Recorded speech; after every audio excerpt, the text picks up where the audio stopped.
Hello, losers. Yeah, it's me. I haven't made a video in like 10 years.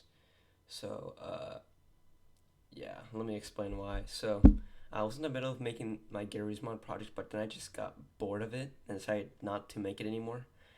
And I've been doing this with a lot of videos. Like, I've been trying to continue series, but I just felt like they were too boring. So now I decided to like do videos a bit differently. And now instead of making series, I'm just gonna make like separate videos that are not labeled with like numbers of like 1, 2, 3, etc.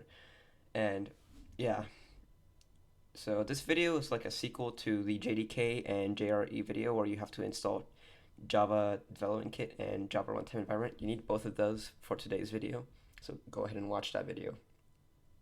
Anyways, speaking of which, in today's video, we're going to be learning how to compile scripts in Java. So if you don't care about compiling scripts and Java and stuff, you can immediately click off this video.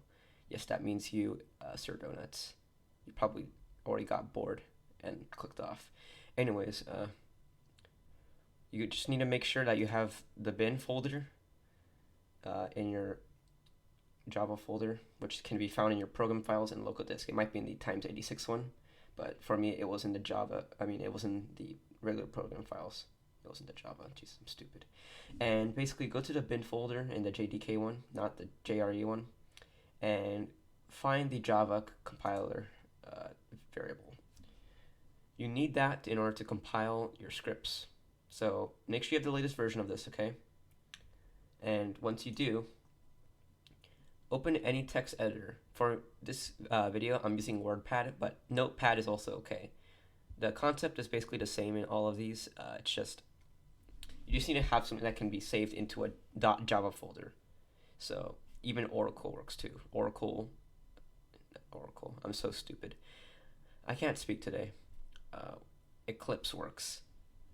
Eclipse is one of my favorites because it automatically formats the text for you. But here, in something like WordPad or Notepad, it doesn't do that for you. So let's just get started. You're first going to need a class. So let's create a public class. Name it something you want. I say a lot. Red, because that's my favorite color, not blue. And there we go. Just put 2 curly brackets and make space for your next, or your first actually, function. So just do public static void main. It's got to be lowercase, by the way. And here in the public static void main, make sure it's public. Don't misspell anything. Make sure the amount of spaces is correct. And basically that's our first function. Now that we've declared it, let's put in something like system.out.println. Make sure you spell all that correctly. Pert. I keep on saying pert. Put 2 brackets, parentheses, Jesus, and quotation marks, and put whatever you want in the space in between. I'll just put hello world and add a semicolon at the end. That's really important. So basically, let's walk through this. Oh wait, forgot to add something here. String args. So let's walk through this. This right here, class, that's basically just the entire script. Anything in between these curly brackets is part of the script that we're going to run. So I might refer to classes as scripts and scripts as classes, but they're basically the same thing. So right here, we have our public static void main string args. So I'm not going to walk through about what public means, because for now it's not really that important since we don't have a project. But basically, we have a public variable or function, and it's called main. Whatever is here, almost right next to these curly brackets, is basically the name of your function. Here, we're not going to discuss about what static void means. And here, string args, we're just declaring that we're going to be using strings in this function. So a string is basically this. It's quotation marks that surround words of some type.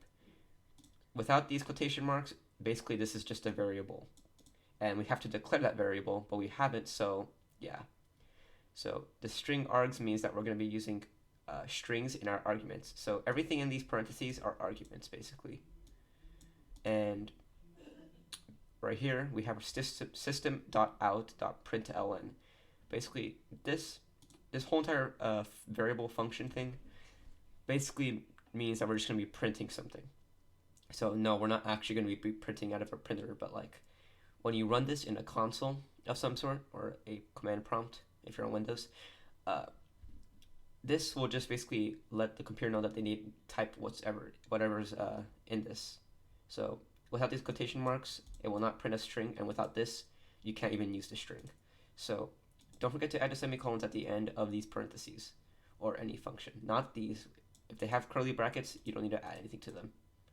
So once you have everything, you named your class, do not change your main and your string. You can even add a separate line if you want under system.out.println, but for this case I'm just going to just put one. Just save it. I'm going to be saving it in the documents folder. I recommend you should too, not any other special folder, because then you would have to go to it. So just red.java. You have to have the .java or else it won't be a Java file, obviously.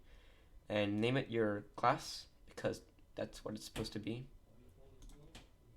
And then after that, now that you have it saved, open up your command prompt. Now, try not to screw around with this because this is pretty dangerous. See documents. Basically, now that you're in the documents folder, which is the folder that this file comes from, you're now able to compile it. So just do red.java. So basically, we just javoked it. That's what I like to say. I don't even know how to pronounce this. Is it javok or javak? Anyways, this right here, red.java, was our file. So now that we've compiled it, we can just run it by typing in Java red. You don't need the Java at the end. So it says hello world. So if you had done what I did, then this is what would result. Hello world. If you got an error of some sort, try fixing that. Make sure it's exactly like this.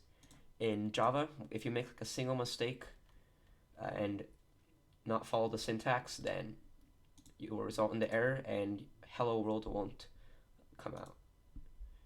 That sounded kind of wrong. You can add whatever you want. So for example, you can put like system.out print ln strawberry,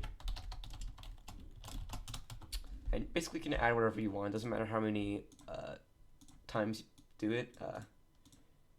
Just add a semicolon at the end, no matter what.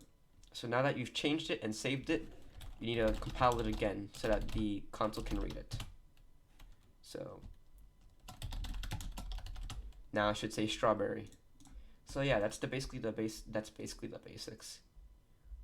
That's the basics of coding in Java. That's how you compile things. That's how you code things. I might go into more detail about these, but for now, we're just going to keep the video short and simple because I haven't uploaded it in a long time. And I hope you guys enjoyed this little short video that I made, and see you in the next one.